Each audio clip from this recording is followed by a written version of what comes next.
वो गए पहले, उन्होंने वहां जाके वो उनके घर पे किया, मरता क्या नहीं करता, जागा जरूर, वो गए।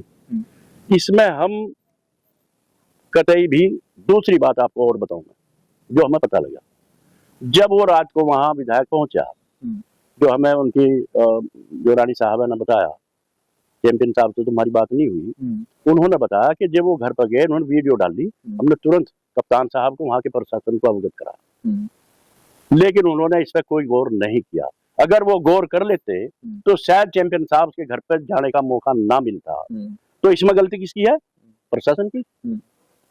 हमने जिस दिन बात हुई प्रशासन से बैठ के, क्या आपकी क्या मांग है, मैं खुद कहा था इस बात को, जो एसपी देहात थे और एसपी सिटी थे, कई अधिकारी थे और रानी साहब भी हुई थी, मेरे से पूछा कि आप क्या चाहते हो, मगर तुम्हारे बस की बात नहीं है, मैं चाहता हूं कप्तान को सस्पेंड किया जाए, कप्तान की गलती से सारा हो रहा है, अगर कप्तान साहब तुरंत एक्शन ले लेते विधायक के खिलाफ तो ये सारा वाकया नहीं होता।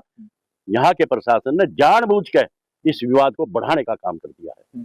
तो ये विवाद प्रशासन के द्वारा, सरकार के द्वारा बढ़ा। रात को घटना होती है और अगले दिन 12-1 बजे जो है प्रणव सिंह वहां पहुंच जाते हैं, तो थोड़ा इंतजार एक दिन का तो करना चाहिए था, लेकिन जाकर के गोलियां चलाने का, चौधरी साहब मैं पूछ रहा हूँ, क्या आप उसका समर्थन करते हैं कि उसने तो गलती की विधायक ने, तो आपने भी गोलियां चला दी उससे घर पे जाके, उसको आप सही मान रहे हैं कि आपको लगता है कि नहीं थोड़ा वेट करना चाहिए था? जब प्रशासन को अवगत कराया, मेरे घर पे कोई हमला करे, मैं तुरंत फोन करा इंस्पेक्टर को या पुलिस को, आना चाहिए पुलिस को तुरंत, इसलिए है पुलिस, वो नहीं आए। रात को क्या वाक़ा हो जाता, क्या क्या विवाद बन जाता, कितना बड़ी आफत आ जाती, प्रशासन नहीं आया।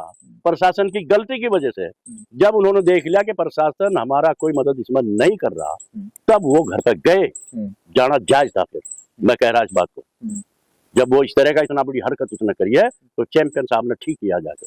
उसके बाद उनकी गिरफ्तारी होती है और अब उनकी रिहाई के लिए प्रयास चल रहे हैं। आपको लगता है कि इस तरह की घटना करके, जहां पर इतनी गंभीर धाराओं में मुकदमा दर्ज हो किसी के घर जाकर फायरिंग करने का, अब आप लोग कह रहे हैं कि उनको रिहा कर दीजिए, तो उसके लिए पंचायत होनी थी, तो रिहाई तो कानूनी प्रक्रिया है, ये तो उसी स्तर से होगी, पंचायतों से क्या होगा?